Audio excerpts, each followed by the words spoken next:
என் அருமை மகள் பவதா எங்களை விட்டு பிரிந்த நாள்.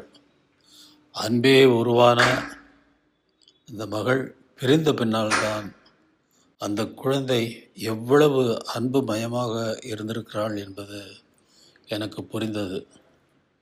காரணம், என்னுடைய கவனமெல்லாம் இசையிலேயே இருந்ததால் என்னுடைய குழந்தைகளை நான் கவனிக்காமல் விட்டுவிட்டது எனக்கு இப்போது வேதனையை தருகிறது.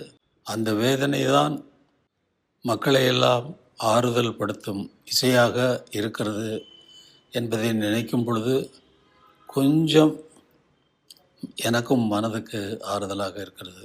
பவதாவினுடைய பிறந்த நாளான பிப்ரவரி 12 அன்னைக்கு பவதாவினுடைய திதி வருது. அது ரெண்டையுமே சேர்த்து ஒரு நல்ல நினைவு நாள் நிகழ்ச்சியாக வைக்கலாம் அப்படின்னு சொல்லி ஒரு எண்ணம் இருக்குது. அதில் எல்லா இசைக்கலைஞர்களும் பங்கெடுக்கணும்னு கேட்டுக்கிறேன். என்னுடைய மகள் பவதா ஆத்மா சாந்தி அடைய இறைவனை பிரார்த்திக்கிறேன்.